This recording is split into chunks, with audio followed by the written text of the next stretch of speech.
Reality Maintainer presents How Successful People Think. Chapter 11.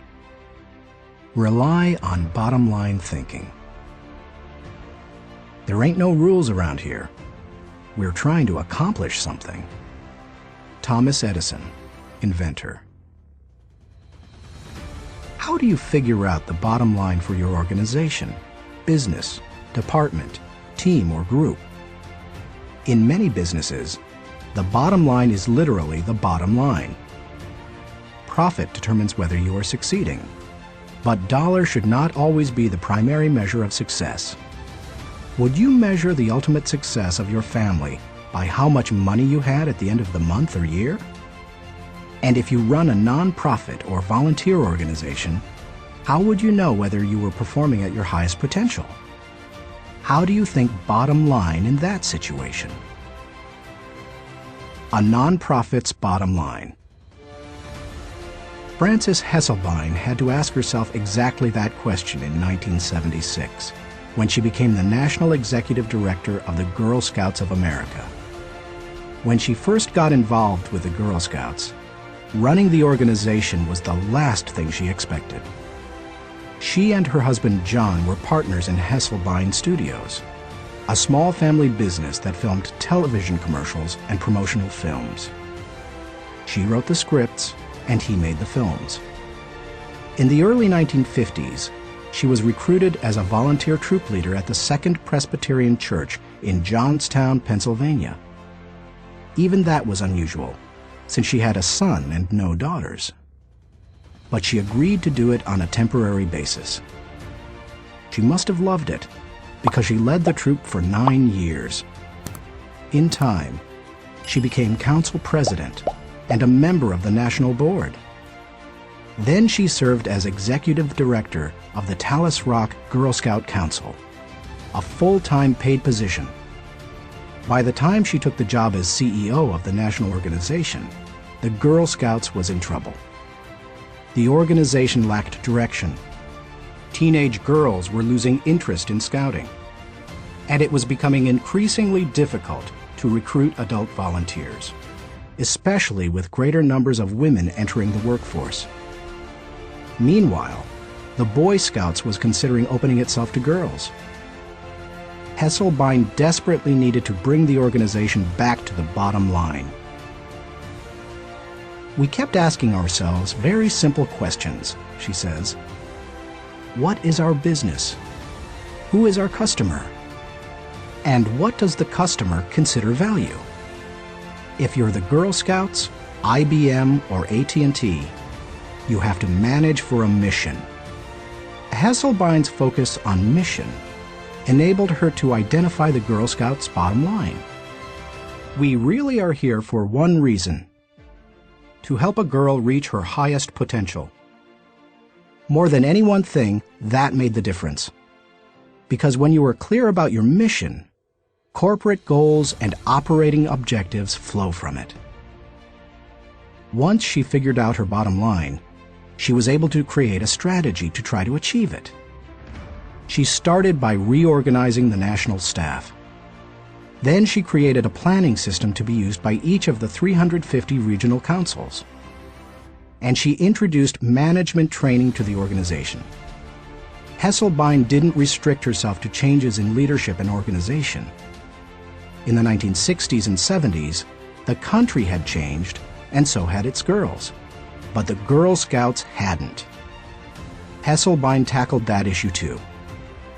The organization made its activities more relevant to the current culture, giving greater opportunities for use of computers, for example, rather than hosting a party. She also sought out minority participation, created bilingual materials, and reached out to low-income households. If helping girls reach their highest potential was the group's bottom line, then why not be more aggressive helping girls who traditionally have fewer opportunities? The strategy worked beautifully. Minority participation in the Girl Scouts crippled.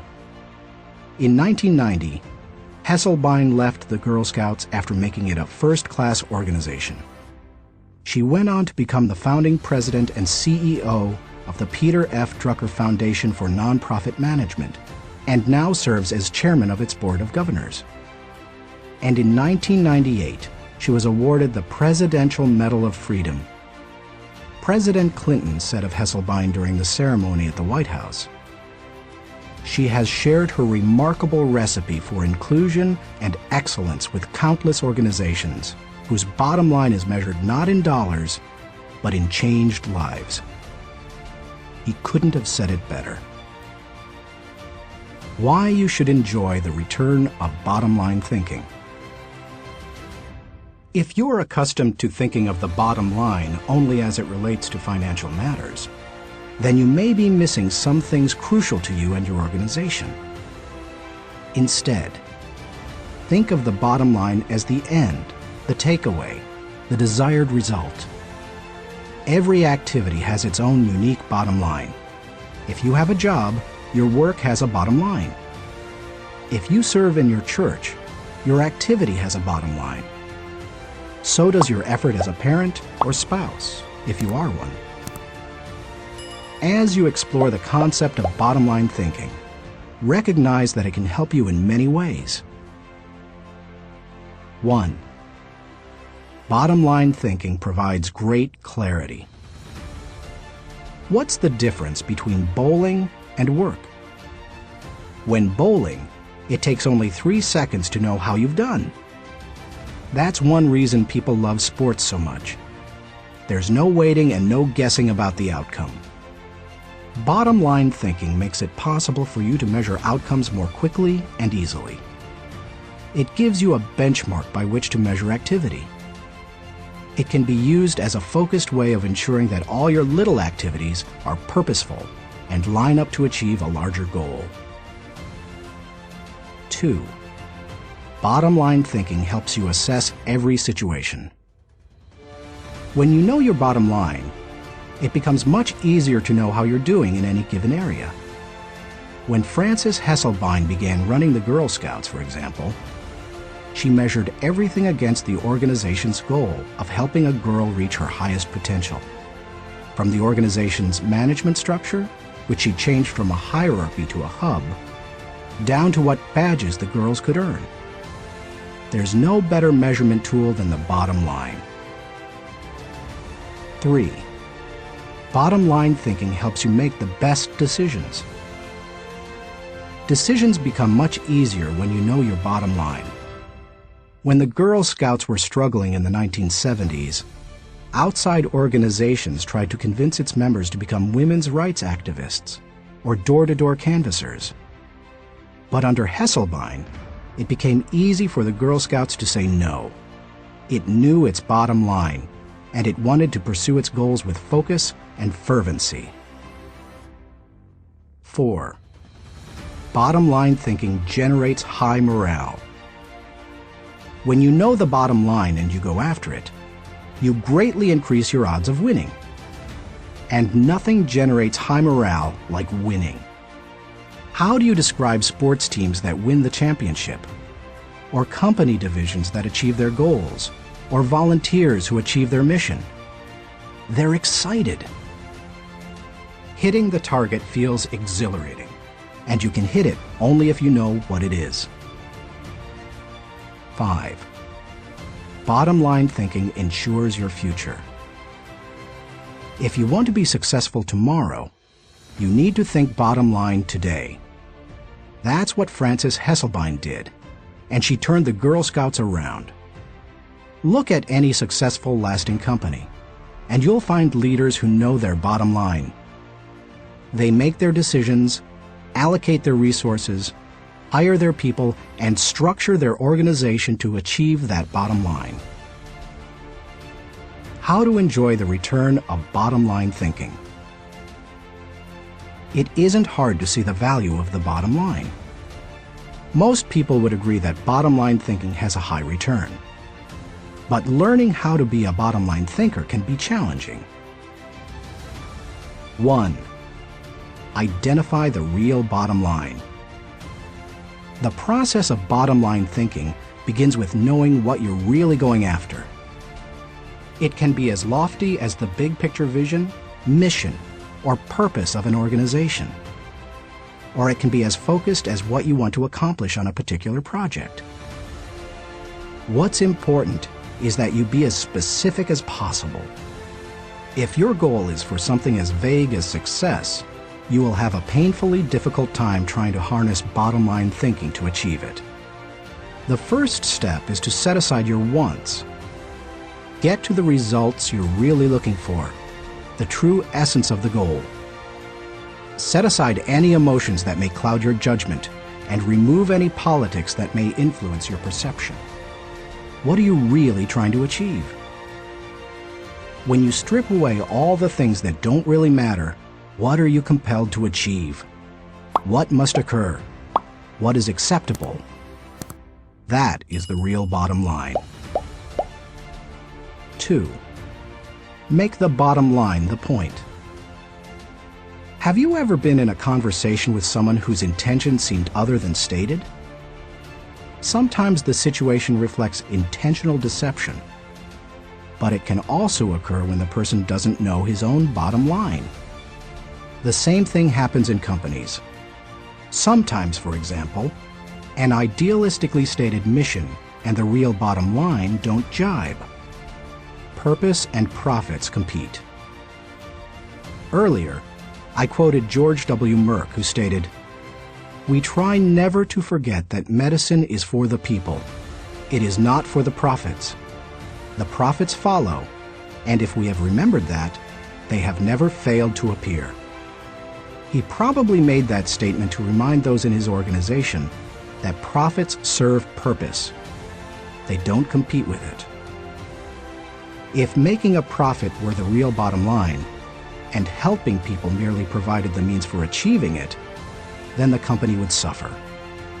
Its attention would be divided, and it would neither help people as well as it could, nor make as much profit as it desired. 3. Create a strategic plan to achieve the bottom line.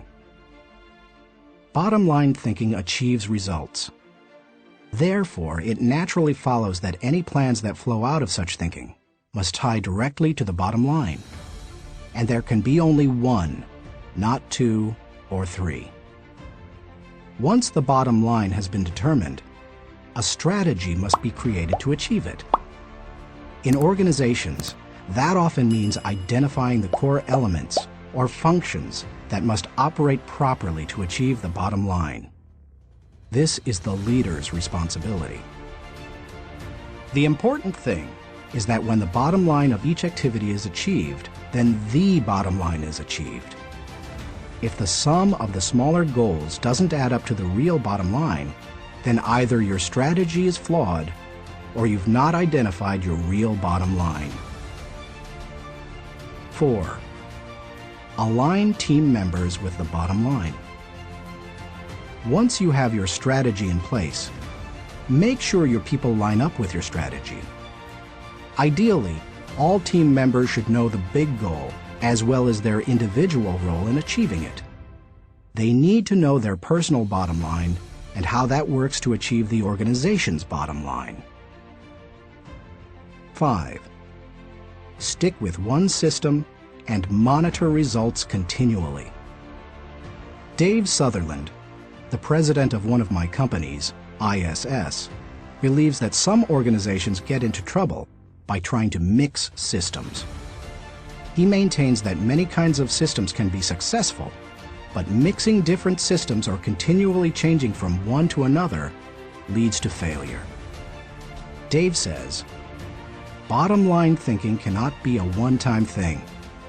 It has to be built into the system of working and relating and achieving. You can't just tune into the desired result every now and then. Achieving with bottom line thinking must be a way of life, or it will send conflicting messages. I am a bottom line thinker. It is part of my system for achievement. I practice it every day. No other measurements, no wasted efforts. Dave calls members of his field team every night to ask the bottom line question they expect to hear.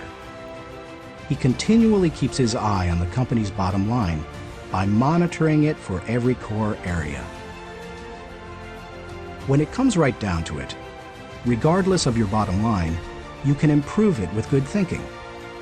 And bottom line thinking has a great return because it helps to turn your ideas into results. Like no other kind of mental processing, it can help you to reap the full potential of your thinking and achieve whatever you desire. Thinking question. Am I staying focused on the bottom line so that I can gain the maximum return